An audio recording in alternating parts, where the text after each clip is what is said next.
Magandang umaga sa inyong lahat. Narito na lagay na ating panahon ngayong Miyerkules, April 3, 2024. Sa ating latest satellite images, patuloy na nakaka-apekto itong ridge of high pressure area. Muli kapag meron tayong high pressure area, malaki yung tsansa na magkaroon tayo ng mga kaulapan or nahihirapang mabuo yung mga kaulapan dahil doon medyo malaki yung tsansa magkaroon tayo ng mga pagulan. Partikular na nga dito sa may bahagi na nga silahang bahagi nito nga Northern Luzon, partikular sa area ng Cagayan Valley region, medyo malaking tsansa ng mga pagulan. Bagamat sa nalabing bahagi nating bansa sa Luzon, Visayas at Mindanao, posible pa rin yung mga isolated rain showers and thunderstorms. Dulot naman yan ng mga localized thunderstorms. Sa ngayon din, wala pa tayong minomonitor na namang low pressure area o bagyo sa loob at labas ng Philippine Area of Responsibility. Ipinapakita ng mga pinakahuling datos natin na in the next at least sa linggong ito, maliit pa rin siya sa magkaroon tayo ng bagyo.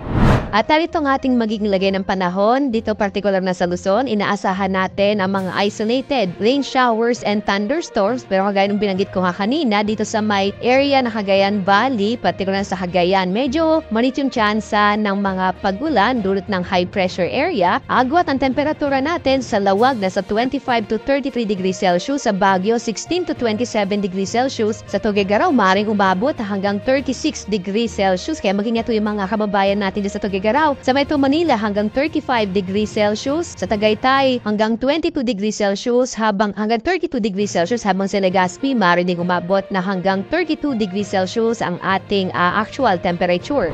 Samantala, dito sa may bahagi ng Palawan, Visayas at Mindanao, yung Palawan at Visayas patuloy na makararanas sa mga isolated rain showers and thunderstorms. Sa area ng Kalayaan Islands, maaaring umabot ng 25 to 34 degrees Celsius, 25 to 33 degrees Celsius naman sa Puerto Princesa, sa Iloilo 26 to 33 degrees Celsius, sa Cebu hanggang 33 degrees Celsius, sa Tacloban naman hanggang 32 degrees Celsius. Sa mga kababayan din natin sa Mindanao, mga isolated rain showers and thunderstorms sa mararanasan natin. Medyo may dito tanghali din ang maaaring maranasan sa araw na ito. Agwat ang temperatura sa Zamboanga 24 to 35 degrees Celsius, sa Cagayan de Oro 24 to 32 degrees Celsius, sa Davao hanggang 35 degrees Celsius.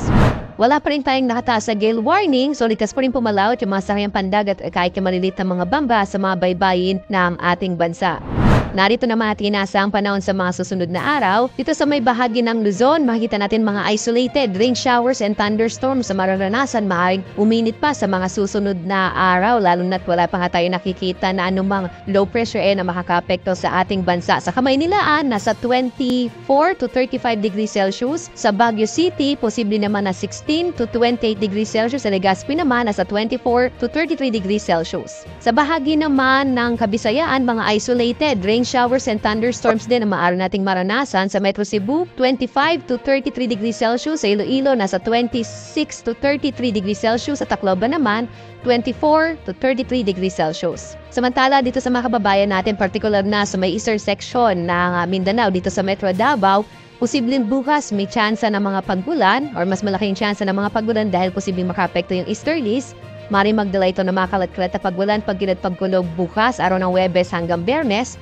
Sa Cagayan de Oro, Zamboanga naman, mga isolated rain showers and thunderstorms. Sa Metro Davao, agwat ang temperatura in the next 3 days ay 24 to 34 degrees Celsius. Sa Cagayan de Oro naman, nasa 25 to 33 degrees Celsius.